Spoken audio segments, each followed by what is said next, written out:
YouTube is Rico, man, back with another video. Y'all see what we got going on, man. We got a video called How Good Was Tim Duncan Actually? Now, I will say this. Everybody knows Tim Duncan is arguably the best power forward of all time, but definitely top 5 in power forwards of all time for sure. Yeah, man, y'all pretty much know how good he is. 5-time champ, multiple-time All-Star. I can't remember how many years, but he made a lot of All-Star games, and he almost came close to 6 rings in the modern era of the NBA, like Jordan and Pippen. And then who else won 6 with them? I can't remember who all else won 6 as well on that Bulls team. Cause they had a few teammates that stayed for the first three-peat. Then got different teammates for the second three-peat. So pretty much, yeah, man, it's not too many people in the modern NBA got 6 or more rings. But oh yeah, Robert Horry, he got 7 though, but he was a role player. But we talking about the greatest of the greats right now, so he's definitely one of the top players in the modern era that got 5 or so more rings. Kobe as well, but then you got LeBron behind by 1 more ring. So if they get 1 more, then shoot, he'll be up there with a lot of the other greats in the modern era that got 5 or more rings. But other than that, though, man, we ain't got too much to say about all of that because this is about Tim Duncan.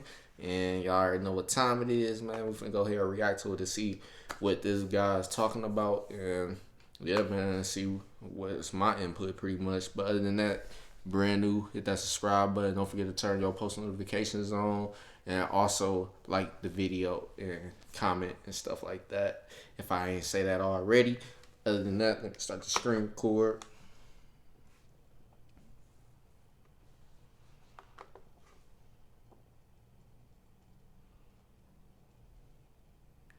Alright, that's started. Finna start this video now. Tim Duncan is a Hall of Famer, owner of 5 NBA rings with the Spurs, and arguably the worst dresser the NBA has ever seen. But he nearly had a quadruple-double in a game. Yeah, he was wearing some crazy, like, oversized looking clothes, boy. Like, you could tell that back in the 2000s, though. Was he really that successful because of the Spurs? Or were the Spurs that good because of him? And that's a lot of questions people been saying about Tim Duncan. Some people don't know whether he was good because of the Spurs and the team he was on and the coach he had, or is it because he was just that good and the Spurs was good because of him coming in when he came in. But I don't know, to be honest. It's just, I don't know what you want to say about that because we don't know for sure who made what better. Like, Tim Duncan, obviously, he's in charge of making himself good and staying in that type of caliber of play for the majority of his career and stuff to be great and do what he did. But at the same time, some people feel like if he was on a different team, we probably wouldn't be seeing the same Tim Duncan and stuff. And I will kind of agree with that because, one, Tim Duncan came in behind one of the greats, the Admiral, basically David Robinson. Like, David Robinson was a big player for the Spurs franchise throughout the 90s and stuff. So by the time it was already pretty much close to his time of being out the league, Tim Duncan got drafted, and Greg Pop had liked everything he saw in Tim Duncan, and he been recruiting him from his college days. So once they drafted Tim Duncan, he got a chance to come in and learn from one of the best power forwards from the league around that time, and David Robinson. And everybody will tell you that those two literally went head to head every practice, and both of them was pretty much just going off against each other. It was like Duncan, being who he was, even though he wasn't an experienced guy yet, already came in the league pretty much behind one of the greatest power forwards too, and pretty much held his own. Like, everybody seeing the potential in him. So I gotta say, if he ain't come in and get to play with the Admiral and practice with that type of player for the start of his career and stuff, I feel like he probably would have developed a little different. But he got a chance to play against one of the best power forwards and learn from him and take some of the things he was doing in his years of playing and use it to his own advantage too as well. And they also was a good duo too when he came in, because a lot of teams didn't really have answers for those two because of what they was able to do on the court. Tim Duncan, obviously, great inside the paint player and definitely a good defender. We seen his battles with Shaq, and a lot of people will say that Tim Duncan was giving work. Like, we all know Shaq is dominant, but at the same time, for y'all that was watching those series when they was playing the Lakers and stuff, Tim Duncan was giving work. So he wasn't even as big as Shaq, but he was still giving them that work. So we already know what type of potential he had from that point on. And then on top of that, they won a couple rings too, like in the early 2000s as well. Right after the I would say, what year? I think it was 99. I think they won the first title with David Robinson and Tim Duncan playing together for the first time or whatever. I gotta go back and look. Don't quote me on that. But I think that's when they won their first ring, was in 1999.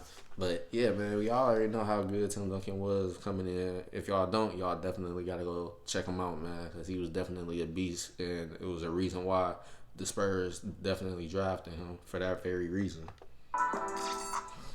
From swimming to basketball, Tim Duncan was born in 1976 in the U.S. Virgin Islands. He was the youngest of 4 siblings and dreamed of becoming a professional swimmer like his older sister. Tim was extremely talented, and the grand plan... I didn't know his sister. I didn't even know he had a sister the whole time. I didn't know she was that good of a swimmer and stuff.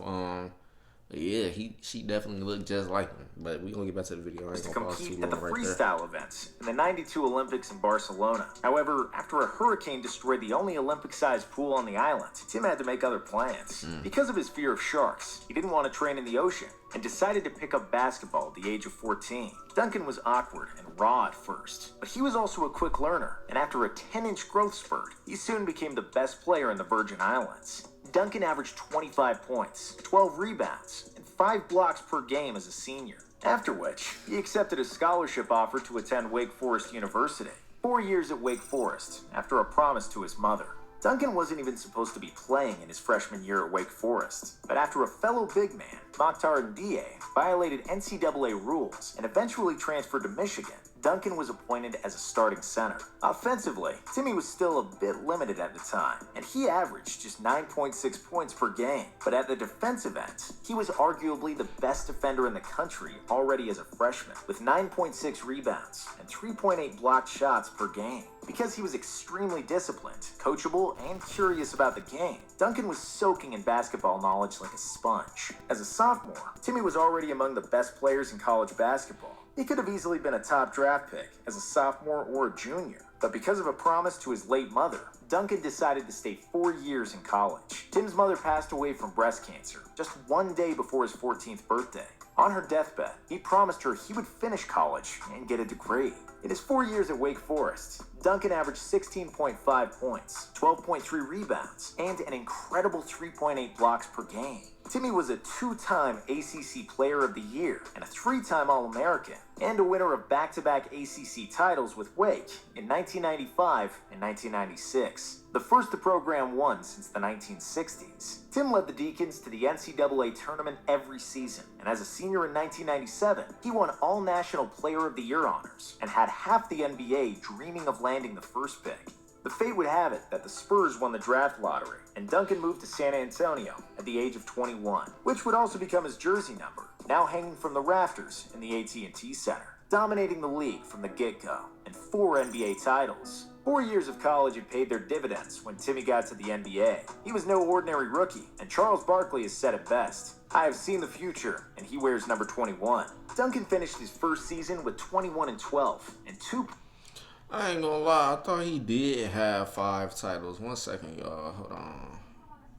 Cause I could have swore he did have 5 titles.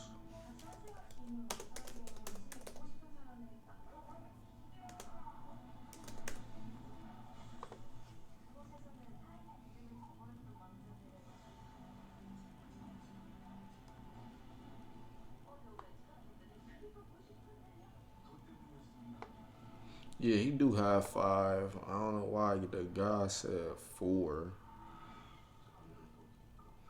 Yeah, he has 5, but who knows? He probably didn't really. He probably didn't get that correct when he was first saying it, but yeah, he got actually 5, not 4. 0.5 blocks. He was named an All-Star, Rookie of the Year, and made the All-NBA First Team, which is a feat only he and Larry Bird accomplished in the last 50 years. The Spurs lost in the playoffs to the Jazz, who went to the finals, but they would come back with a vengeance. In a walkout-shortened season, Duncan and the Spurs secured the first seed, and they steamrolled through the playoffs. They've only lost 1 game before the finals, where they beat the Knicks in 5 games. The Spurs won their first championship in franchise history, and Duncan deservedly won the finals MVP with 27 points, 14 rebounds, and 2.2 blocks on 54% shooting. After the series, Pop Told y'all that boy was a beast around his first years in the league for sure. Like, he still was a beast up until he retired, pretty much, because he was still doing things even into the 2010s and stuff, going stupid. But yeah, man, he was definitely going crazy with David Robinson and Tony Parker and stuff. They was going stupid. So definitely Spurs had drafted the right pieces around the right time, and also was able to basically form a core that would last and be able to compete for over 10 plus years, 15 plus years to be exact.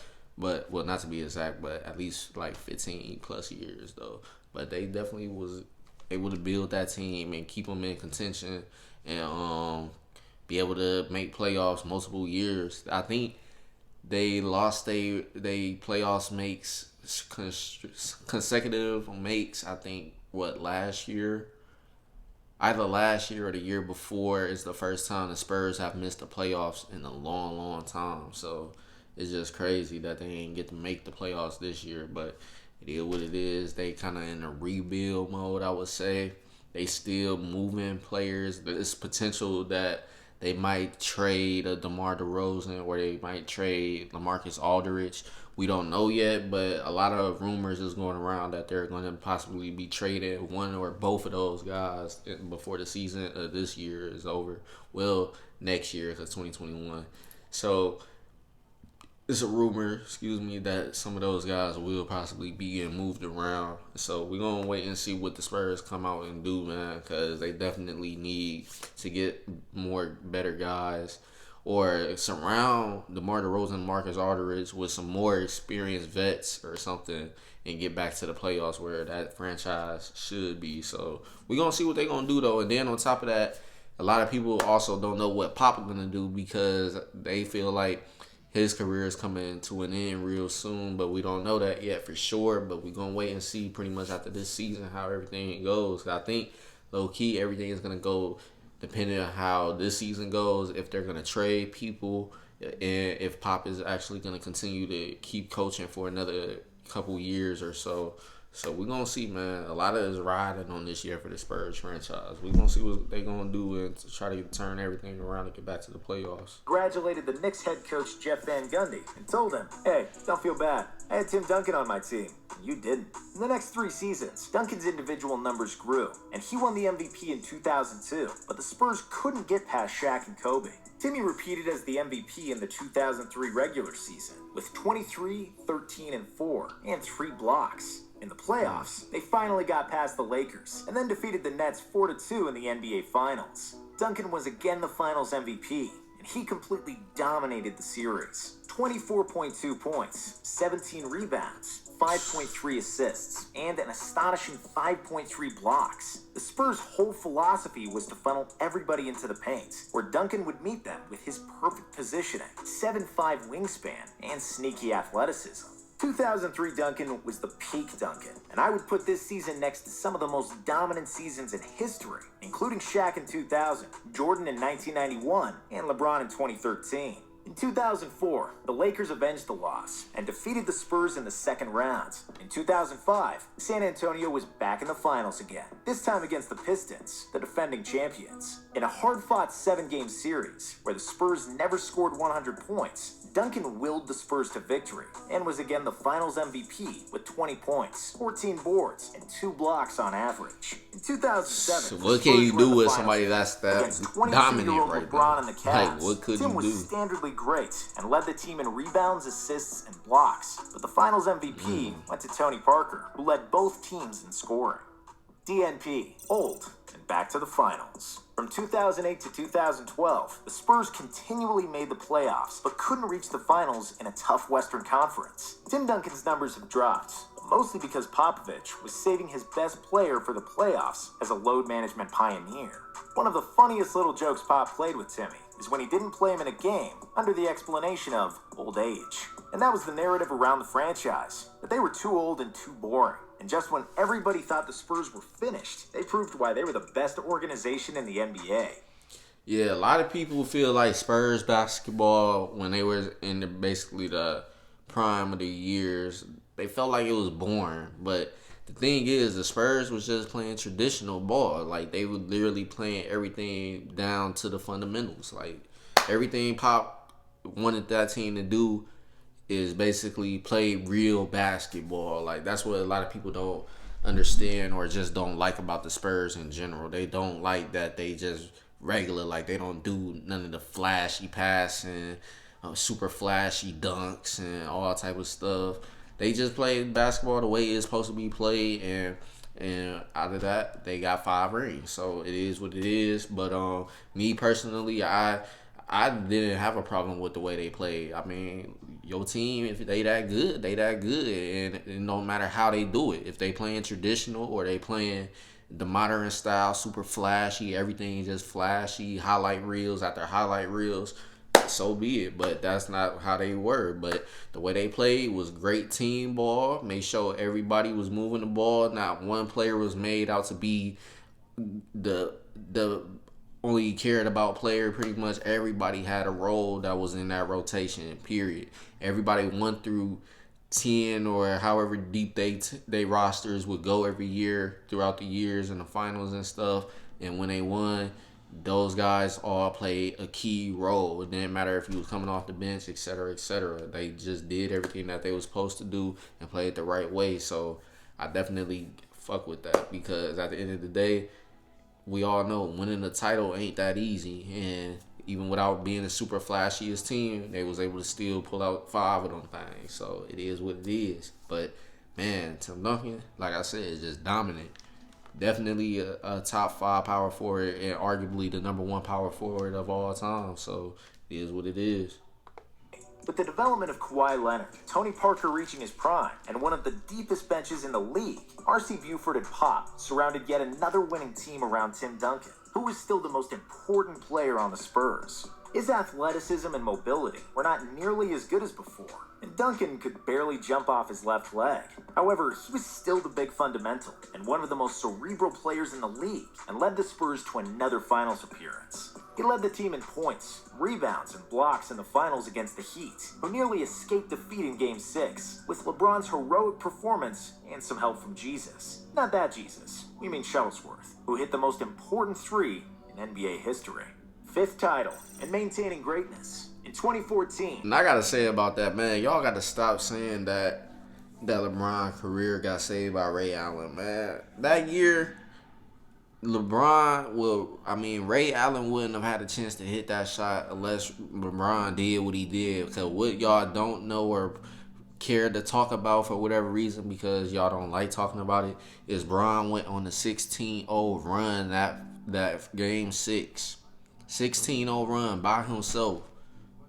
So if that run never happened, Ray Allen's shot doesn't even have a chance to be made to have did what it did.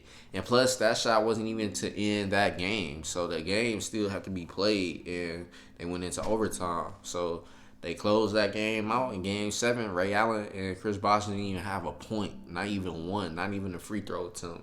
So a lot of that was just good team ball, man. Because if Bron didn't do what he did and Ray didn't hit that shot, that Miami team would have never won. And they hardly would have lost and went home. Because that was when they was down 3-2 games or whatever. So, yeah, man, Spurs almost went back-to-back. But they couldn't close out in Game 7. So, hey, it is what it is, though, man. Good basketball. LeBron and the Heat dominated the East again, and the Spurs advanced in the West. Duncan was 37 years old. He was still averaging 15 and 10 on 57% shooting in the finals, where the Spurs played the most beautiful basketball of the entire Popovich era and completely dismantled the Miami Heat 4-1. Next season, at the age of 38, Timmy made All-NBA third team and All-Defensive second team, which shows how much he was dedicated to basketball and how great he was as a player. After that, his body finally couldn't take it anymore, and we've seen Father Time catch up to Tim Duncan in 2016, when he played the last game of his career at the age of 40. Swimming with Coach Pop. Tim Duncan's greatness is always linked to San Antonio, and vice versa. The question that's often asked, if Tim Duncan would be so good without the great Greg Popovich and the most stable organization in American sports for the last 20 years. The Spurs were the Patriots of the NBA. Tim was their Tom, and Pop was their Bill. When asked what the secret of his success is, Pop will always say he was lucky that Tim Duncan fell into his lap in the second year as the Spurs coach. There is some truth in that, because the Spurs never reached the finals without Duncan. But as much as Timmy made Pop a coaching legend, Pop made Timmy a playing legend also. Duncan would have been great if he ended up anywhere, but the main man of San Antonio has allowed him to be even better than great. He pushed him to become a legend. I would say that this goes both ways, to be honest, because Pop probably wouldn't have had the career he had as a championship coach if it wasn't for Duncan coming when he did, and Duncan obviously playing the way he played. In the same way, I feel like if Duncan wasn't with the Spurs and had the experience and great guys around him on that team, I don't know if he would have been the same guy for a different franchise if it wasn't the Spurs. Because, like I said, Spurs, he had David Robinson and was able to work out great every practice because he always definitely had somebody that was going to get him to basically work hard every practice pretty much in battle. And they both played at the same position too, so they definitely was able to elevate each other and just continue to stay on each other and keep them competitive and stuff, and always make them bring the best out of each other and stuff. And that showed on the court, obviously. But yeah, man, I say it goes both ways, to be honest. I ain't even gonna lie. And one of the 10 best players of all time. When Pop yelled at Duncan at the practices and games, he stoically took the verbal abuse from his coach. Well, he was the best player in the world. The others had no choice but to follow suit. And that's why Duncan and Popovich were made for each other. Pop showed that he is special when he visited Duncan in the Virgin Islands after the draft lottery and went swimming with him in St. Croix. Pop spent 4 days with his #1 overall pick, and the two men, with 37 years age difference, just hung out and talked, not about basketball, but about life. His unorthodox approach, in which he always took interest in who his players were as human beings, yielded 2 decades of success. From 1997 to 2019, San Antonio did not miss the playoffs. The Spurs won 70% of their games during the Duncan era. And I just said the that they had a 19-year long run by any playoffs NBA team in consecutive history, and the makes best in until all this year. 4 major American sports. Legacy: the most boring superstar and top 10 player ever. Watching Tim Duncan play basketball is very often like watching someone fish. Waiting, boredom, and some more waiting. But in the end, Duncan is usually the man with the fish in his hand. Since the retirement of Michael Jordan, no one has had a more successful career than Tim Duncan. Duncan is the only player in NBA history to be selected on the All-NBA and All-Defense teams during each of his first 13 seasons, 6 more than anyone else in league history. Rare are the players whose continued excellence is so enduring and so common that it goes unnoticed over time, even though we are all aware that it is there. Duncan has quietly dominated the league for years, with no controversy, no insane dunks, no constant media appearances. Even his big games look kind of modest. There was no complete takeover with incredible shooting like Curry or Clay, nor was there what the fans often value most, sometimes a forced takeover of the game in the last few minutes like Kobe Bryant, Larry Bird, and Michael Jordan. No. Timmy played the same way in almost all situations. Make the right move, pass to an open teammate, make a jump hook, make a bank shot, close out the rebound. Be smarter than your opponent. Nothing in his game was exciting. Duncan had just 835 dunks during his career, which accounts for one dunk every other game. I only remember 2 of his baskets in his entire career. A falling shot over Shaq in 2004 that was annulled by Fisher, and a game-tying 3 against Phoenix in 2008. Everything else was a blur of bank shots, hooks, and tip-ins. The man scored 26,000 points in his career. Methodical, constant, times even sterile and unattractive. But most importantly, he got the job done. When someone loses 20 pounds at the age of 36, and when he changes the way he runs to reduce knee pressure, and then leads his team to 2 more NBA finals, now that's greatness, and shows tremendous passion for the sport. Duncan gave multiple discounts to the Spurs so they could spend on other players. On and off the floor, he almost always did the right thing. Everything was simple and maximally efficient. When Duncan retired, quietly, and without a farewell tour, the greatest power forward the NBA has ever seen was gone, and there will never be another one like him.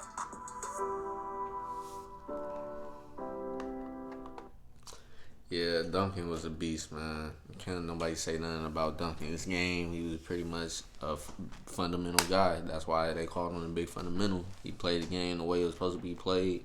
Didn't need to be the super flashiest player, none of that. Just played the way he needed to play. But definitely a great career. Definitely arguably the best power forward of all time. So there's nothing more we could say. That's not even a debate. But at the end of the day, that's pretty much the end of the video, man. If y'all enjoyed the video as much as I did, make sure you leave a like, comment, and subscribe if you're brand new. And don't forget to share our channel with your friends, family, etc. Because you never know if you enjoy this type of content, they might enjoy this content as well. So stay up to date. And don't forget to turn on post notifications like I said. And other than that, see y'all later on. Peace.